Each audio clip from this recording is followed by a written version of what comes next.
ТV2 Бадарчин нэвтрүүлэг энэ удаа Америк нэгдсэн улсаас хүрч байна. Энэ нэвтрүүлгээр бид их нутгаас ансан яруу найрагчийн сэтгэлийн хүчил нэгдсэн үндэсний байгууллагууд Монгол улсаас бэлгэлсэн төвөг дурсгалын зүйл өссөн нутгаас олон мянган байрын газарт хүний нутагт амьдарч байгаа Монгол дэмээний талаар хэвлэл мэдээллийн ажилтан цэгц шудраг бодит үннийг хэлж чаддаг үнэн зөв явснараа сайн сайхан амьдарч болдгийг харуулсан 93 настай бодоо сэтгүүлч эмэгтэйн тухай зэрэг сурвалжлагуудыг та бүхэнд хүргүүлээ.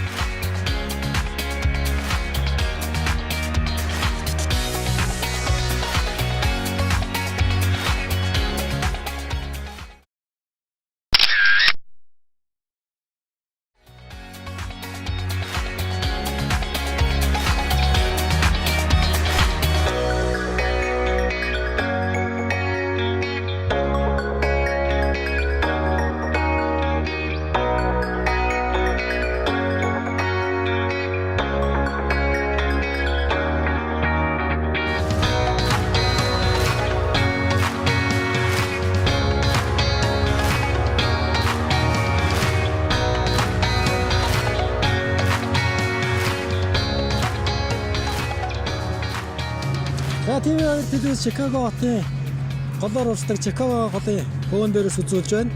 Энд Apple-ийн шинэ дэлгүүр нэгдсэн байна. Apple-ийн шинэ дэлгүүр сая орж байгаа үстэй. Голын хажууд байсан одоо амралтын бүсийг янзлаад их тийм том дэлгүүр байгуулсан байна. Энэ Apple-ийн сүүлийн загварын компьютер үнэхээр гайхамшигтай сайхан болсон байна. Одоо энэ яг хажуухан алдарт Америк нэгдсэн улсын ерөнхийлөгчийн Трамп тойр харагдаж байгаа. Тэгээд одоо Чикаго хот бол Иллинойс мужид улсын хамгийн том хотуудын нэг 7 сая гаруй хүн амтай гэж байгаа. Иллинойс мужид. Тэгээд Чикаго бол одоо энэ Чикаго голын Мичиганаас гарсан ус цэвэр тунгалгаараа их гайхагддаг юм байна. Тэгээд энэ голын зүгээр бол аялал жуулчлал зугаалах цэнгэх хүмүүс жуулчид маш их завьар зугаалдаг. Голоороо урсаад одоо Чикаго голын том хот барилгуудыг үзэж харж болдог юм байна. Өнөөдрөөс Чикаго хот маш сайхан дулаарсан учраас хүмүүсийн өглөө ихсээ жуулчид завьар голоор их зугаалж байна.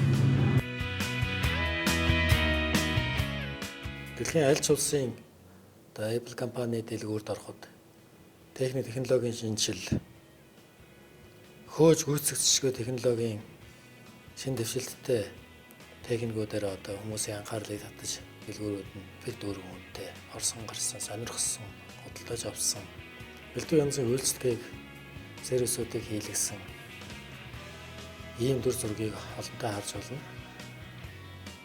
Чикагогийн Apple-ийн дэлгүүрт Монгол охинтой харилцаж биднэрт сүүлийн технологийн талаар танилцуулж ярьж өгсөн юм аа.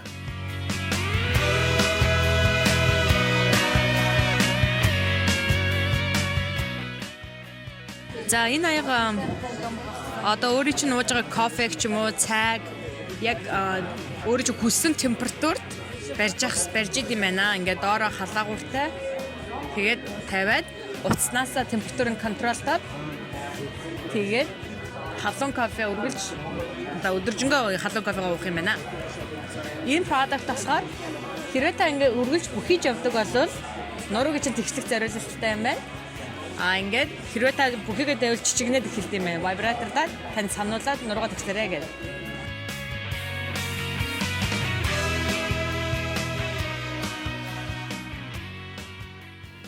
Дэлхийн аль ч газар энэ компани дэлгүүр хүн ёстой л зан улам бүжигнэж байх нь мэдэгддэг. Нэгэн загварыг авахаар туулж амжилтгүй дараагийнхан залах нь хэлбэг. Тийм учраас хүмүүс өөрсдийнхөө хэрэгцээнд таарсан загварыг аваад сэтгэл хангамжтай амьдрах нь чухлаа гэж Америкууд ярьдаг хэлдэг үздэг юм байна.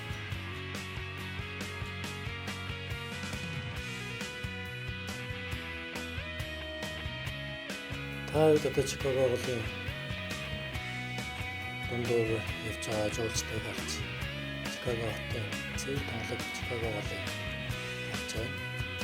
Чикагочууд одоо энэ 100 болохоор амралт чөлөө цагаар өөрсдөө даунтаун бизнессэн хотынхоо өндөр барилгаатай төвдөр хөрөлт дуртай энэ алдар Чикаго Трибуны саний байр харагдаж байна. Энэ харагдаж байгаа шоу бол одоо Чикаго хотод амьдарч Чикагогийн спортын сэтгүүлчээр 40 жил ажиллаж амьдэрсэн алдартай хүний өшөө дурсгалыг одоо төв гудамжиндаа байршуулсан байдаг. Энэ үед бас төрөлбөрийн үндэсний хоолны хөтөлбөр болж байгаа учраас Мексикод өөрсдөө ресторанда хүмүүсийг өрн талж байгаа байдлыг тарж байна.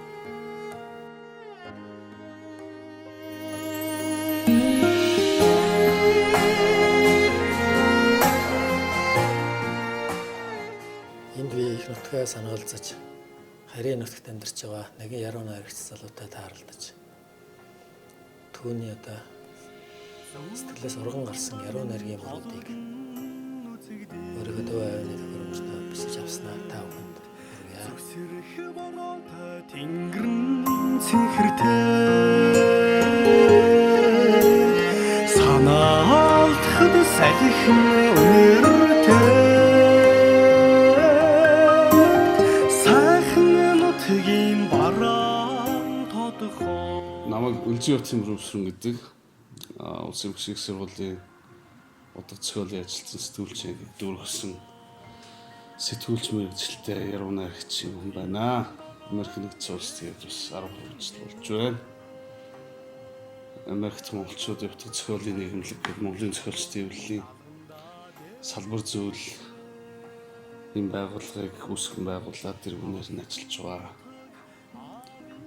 Яруу найраг сэтгүүл зүйн чиглэлээр 3 ном гаргасан. Одоо 4 дахь ном үлгэдэж авах гээд хүлээж байна. Тэгээд хүн нутаг уцч гэж дуулаад гэдэг шүлгээ өн сонирхуулъя.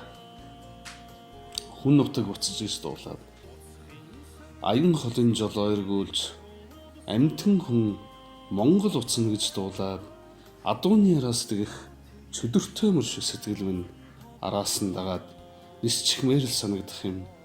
Хөөстэй зэнхэр далайгатлаад хүний үр ээжэн зөржиг сонсоод хүсэл шунал бүгдийг огоорч хөхийтэл санд суугаа ижидэн өчмөр удагдах юм. Бусдын нутгаас гэрээн начаалж буйр сэлгэж айл нүүлээ гэж дуулдахад нутаг дээр гээгдсэн шагаа шиг сэтгэлд нууцхан цагаан натаа төрх юм. Ангасан адуус залгилах шиг агаар сэлхийг нь залгилж байгаа гэж айраг шиг амттай бодвол сэтгэл шуугахад аман шилэмдэж тамшаалахаар санагдах юм. Хүн Монгол уцаж гэж дуулдахаар хүлээлтийн үзүүр хаахан уулыг санааширдагч зориод очих нутагтай байгаа цагт золгоод үнсүүдэх ээж минь байгаа цагт учрна гэсэн гэгэм бодолдоо уужирч дотор минь цэлгэмдгээ хүн нутаг уцаж гэж дуулаад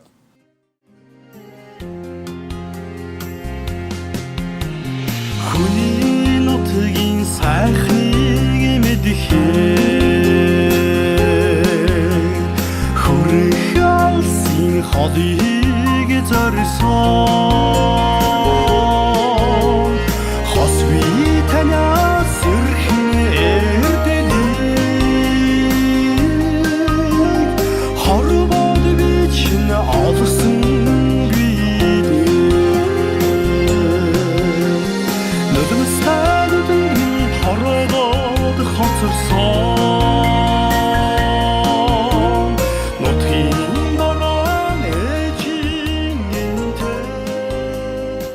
Чикаго хотын Линкольн паркт одоо Монголоос ирсэн тийм ээ. Ботхолж одоо 2016 онд 3 жилийн өмнө ботго гаргасан. Ийм ботготой Монгол тэмээний тэмээн дээр бидэд ирчээд байна. Тэгээд Монгол тэмээ маань говьдоо сайхан халуун говьдоо элсэн дээр цагаа идэлчээр явдаг тэмээ маань энэ тэгээ хүний нутагт хөтөн борон шавшуулаад тэр хүний эрхэнд амьдарч байгааг харахад бас тийм сонин санагдаж байлаа. Тэгээд Монголын тэмээг хүмүүсийг сонирхож үздэг юм. Энэ дээр нь тайлбартайгаа юм байна. Арабын нэг хөлтэй тэмээ, Төв Азийн 2 хөлтэй Монгол тэмээ гэдэг тайлбар дээр бичсэн байна. Амьтны хүрээлэнд байгаа амьтад үсч хурж төлөх нь бол ховор байдаг. Монгол тэмээ маань энд ирээд ингээд төл гаргаад гуруулаа болоод байж байгаа нь бас нэлээ хүний сонирхол татдаг болтой юм аа. Өөрөө би говьд өсөж төрсөн болохоор тэр юм уу. Говийн тэмээ энэ газар энэ хөтөн нуурын эрэг дээр ингээд ирж байгааг харахад сэтгэлд бас нэг юм гонигтай сонин санагдаж байлаа.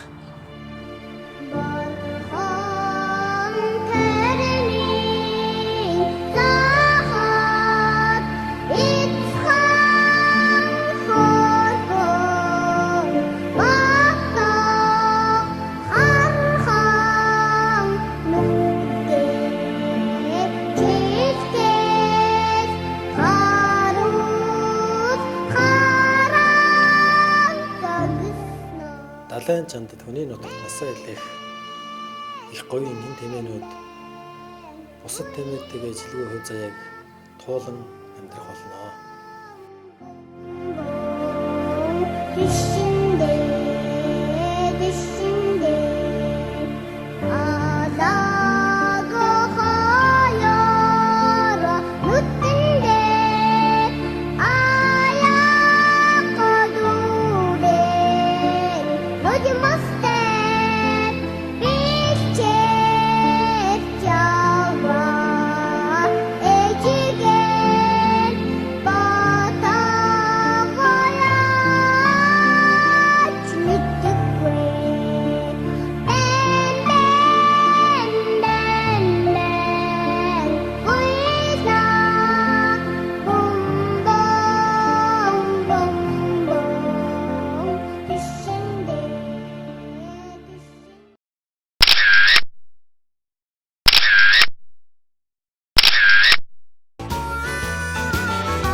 Хүн болгоны 70 хоттой гэрчлэлийн дараа уушаа.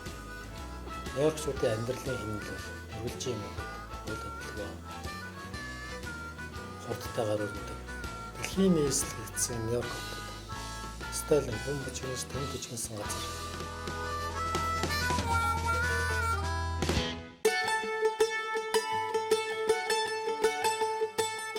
Сүүлийн үеийн дизайнтай барилга гэдгээр шалгарч бас Нью-Йоркийн зорьсон хүмүүсийн очиж үзэж зураг авах, очиж үзэх дуртай газрын нэг болсон байт юм байна. Энэ барилга бол зөвхөн ийм арзгаар бүтээмжээрээ анхаарлыг татаж, очисон хүн болгон орой дээр нь гарах, зураг авах болгохыг хүсэл тогтоолдог. Сонин хэлбэр төрхтэй байшин байна.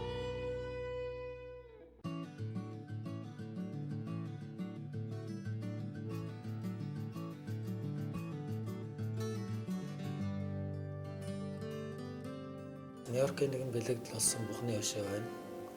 Энэ Бухны өшөөн дээр очисон залуу гэрүүлүүд бүр хөвгттэй болдог гэсэн. Энэ домог яриа байт юм байна. Нью-Йоркийн хоёр өндөргөж алдартай барилга байж байгаа нураагдсан тэр барилгын сойрон дээр баригдсан барилгууд болон шөөд урсгалын зохистрыг тав үед харж байна. Энд 2011 онд амь өргөцсөн 4000 гаруй хүний нэрийг ган тавцан дээр сэлж байршуулсан байт юм байна. Энэ нь одоо Нью-Йорк болон Нью-Йоркод ирсэн хүмүүсийн очиж үзэх дуртай газруудын нэг болсон. Нэг барилгын суурь нь одоо ингээд усан оргилоор хүрхрээ маягтайгаар юм барилгыг бүтээн босгож байгуулсан байдаг юм байна.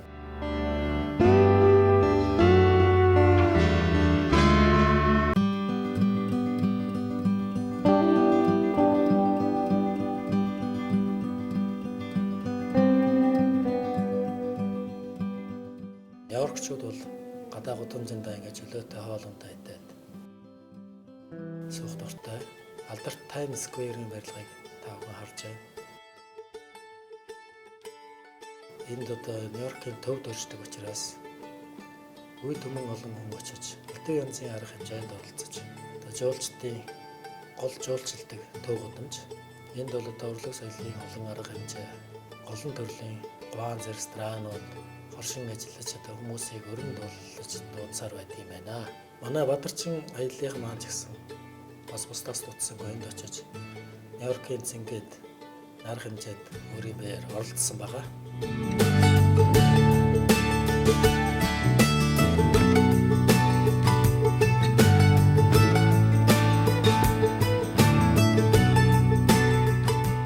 Нью-Йорк харин амжиргааны өртөг нь Америкийн бус дотоодаас өндөр. Энд бол хоол унд байр, сууц нь бол бус дотоодоос үнэтэй гэж яригдчихсэн. Энд алдарт улаан сандал.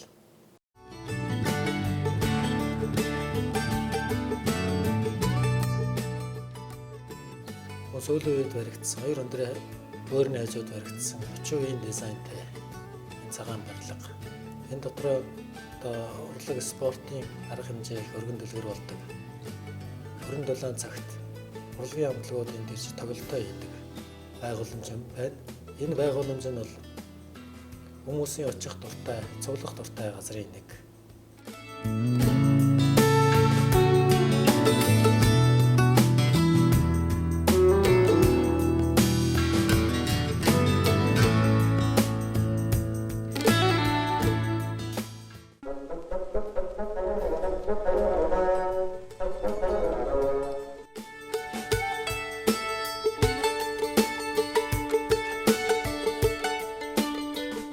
TV2 Бадарчин нэвтрүүлэг маань Нью-Йорк хотын Төв номын сангаар зочилсан юм а. 1895 онд байгуулагдсан энэ номын сан 92 салбартай 53 сая ном болон бусад үзмэртэй гэж байгаа. Улсын болон хувийн санхүүжилттэй 2016 оны байдлаар судалгааны 4 том төвтэй эрдэмтэн судлаачид сууж ажиллах боломжийг бүрэн хангасан ийм номын сан байгаа. Та бүхэн харж байгаа энэ номын сан үнэхээр уран тансаг яруу байшинтай, байшингийн дотор талын төгсөлт бол гайхамшигтай сайхан. Үнэхээр урлаг соёлын байгууллага гэж ийм байдаг гэмээр орсон хүн болгоны бахархлыг төрүүлсэн уран зургийн музей мэт ийм байшин дотор Нью-Йоркийн номын сан байрлаж үйл ажиллагаагаа явуулдаг байгаа. Биднийг очих үед одоо ингэж нээлттэй номын санд сууж ажиллаж байгаа улсуудын ажил хийж яхад хадуур нь явж байгаа хүмүүсийн зураг авах, дундуур нь явах энэ үйл ажиллагаа бол чөлөөтэй сонин орчин бүрдүүлсэн байдаг юм байна. Хандаа өлгсөн уран зургийн болон дэлхийн нэрд гарсан эрдэмтэн судлаачдын зураг номын сангаараа тавьсан одоо ном уншихаасаа гадна тэр хүмүүстэй танилцах тийм боломжийг олгож өгсөн байгаа. Энэ номын сан маань 3100 орчим ажилтнтай гэж байгаа. Бүх салбар нийтдээ, олон нийтэд нээлттэй бүх ном болон бүтээлийг үнэгүй ашиглах боломжтой улсын болон хувийн хандвар санхүүждэг ийм номын сан байна. Америкийн нэгдсэн улсад 2 дугаарт ордог том номын сан. Номын сангийн карт эзэмшигч нь гэрээсээ үнэгүй нэвтрэх боломжтой. Англи хэлээр ярьдаг бусад орны хүмүүс зориулж үнэгүй хичээлүүдийг санал болгодог. Энэ нь олон хүнийг хамардаг хамгийн сайн програм болдгийм байна.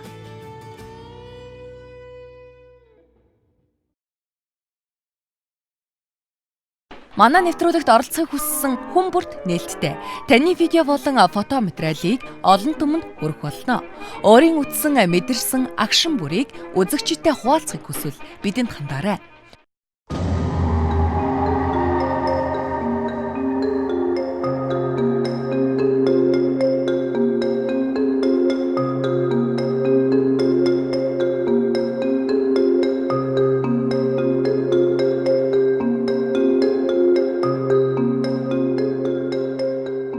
TV2 Бадарчин нэвтрүүлэг маань нэгдсэн үндэсний байгууллагын дотор байгаа Монгол улсаас бэлгэлсэн Монгол улсын төг дурсгалыг харуулсан энэ үйл явдлуудын гэрч болсон баримл хөшөө дурсгал гэргээ зэргийг та бүхэнд энэ удаад үзүүл танилцуулнаа. TV2 телевиз Америкийн нэгдсэн улс Нью-Йорк хотоос.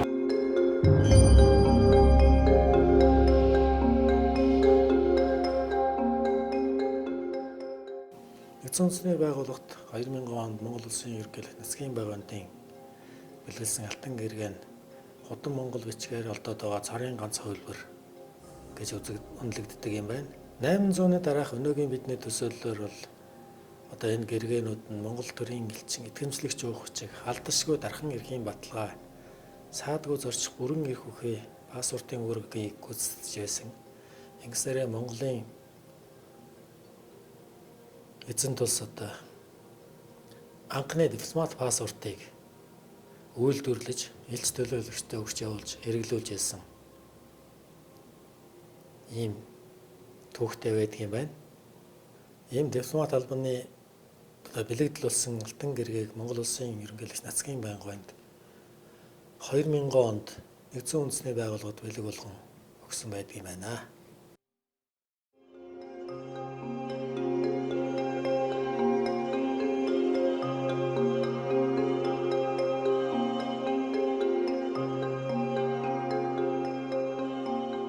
Нэгдсэн үндэсний байгууллагын гадна талбай дээр дэлхийн улс орнуудаас бэлгэлж болгож өгсөн олон төрлийн бэлэг дурсгалын зүйлсүүд оршин байдаг. Тэдний дунд одоо нэгэн гайхалтай бүтээл байдаг. Монгол улсын уран баримлалч Очролдын бүтээсэн ухамсар нэртэй одоо энэ бүтээл байгаа. Дэлхийн 192 орны бүтээлүүдээс одоо шалгарч энэ өшөөг сонгож одоо нэгдсэн үндэсний байгууллагын гадаах төв талбайд залсан одоо монгол хүн болгоны бахархах, монгол хүний оюун ухаанаар бүтсэн энэ бүтээлээр бахархах тэм сэтгэлийг төрүүлдэг. Хүн төрлөختөн орон зайд амьдарч уул мөрөө үлдээгээд буцдаг. Хүний ухамсар байгаль дэлхий шиг мөнх байдаг учраас энэ бүтээлдээ хүн түүний уул мөрийг холбож өгснөөр нүүбийн бэлэг дурсгалыг шинждэг шинжээчдийн анхаарлыг татаж одоо энэ бүтээлээр сонгогдсон байгаа. Энэ бол гангаар хийсэн маш хатуу зэвэрдэггүй агаар тесэлдэж төмөр шиг зэврээд байдаггүй. Мянган жилийн дараа ч энэ өшөө байж болно гэж баримлч нь ярьсан байдаг юм байна. Нүүб өгж байгаа бэлгүүд одоо тодорхой шалгууртай байдаг. Он удаан жилийг тасч тэгчих мөн бүтээл өөрөө утга агуулга хүнд өгөх өгүүлэмжээр бас онцлог байх ёстой. 2016 онд гэхэд нүүб бүртгэлтэй одоо 192 орн дээрээ бүтээлээ ирүүлсэн. Тэгэхээр энэний дундаас нь Монголын баримлч Очролдын ухамсар гэдэг энэ баримл шалгарч одоо энэ том талбайд баярлалаа олж энэ бүтээлээ тавьсан Монгол хүн бүрийн бахархал юм аа.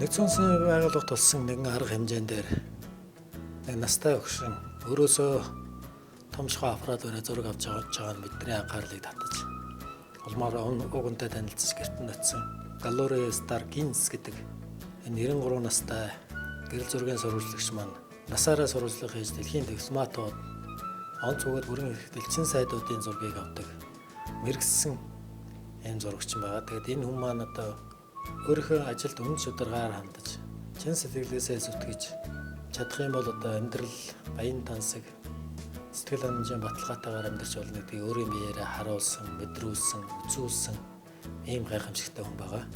Энэ хүн маань одоо нэгдсэн үндэсний байгууллагын дипломатуудын консулын корпус нэрээр үйлчлүүлдэг нэгдсэн үндэсний байгууллагын итгэмжлэгдсэн хэвлэл мэдээллийн ажилд сэтгүүл зүйд он удаан жил ажилласан ийм хүн байгаа. Энэ хүн маань одоо дипломатуудын зургийг авдаг. Дипломатуудын тухай сэтгүүлд гаргасан зургуудаараа их алдартай ийм хүн байгаа. Одоо 93 настай мөртлөө мэргэжлийн хүнд зургийн аппаратыг том дүрэнтэй аппарат өрөөд зураг аваад ингээд өөрийнхөө чадварыг, мэргэжлийнхээ онцлогийг дэлхийн олон орны сэтгүүлчдэд гайхуулсаар, харуулсаар, үзүүлсээр ажиллаа хийсээр л явна. Бидний очих үед одоо өөрийн гаргасан олон цамгнаас дурсгаж ажлын өндөр амжилт хүсч Монголын сэтгүүлчдэд сайн сайхныг хүсснийг одоо TV2 Бадарчин нэвтрүүлэг маань дамжуулж байна. Сэтгүүлчд маань өөрсдөө өмнө шударгаар хөдөлмөрлөж ажилдаа чин сэтгэлээс хандах юм бол сайхан амьдарч болдгийг одоо энэ үний жишээ бол бэлгнээ харуулж байгааг би өөрийн биеэрээ харж үзсэн юм аа. Манай нэвтрүүлэгт оролцохыг хүссэн хүн бүрт нээлттэй. Таны видео болон фото материалыг олон түмэнд хүргэх болно. Өөрийн үтсэн, мэдэрсэн агшин бүрийг үзэгчидтэй хуваалцахыг хүсвэл бидэнд хандаарай.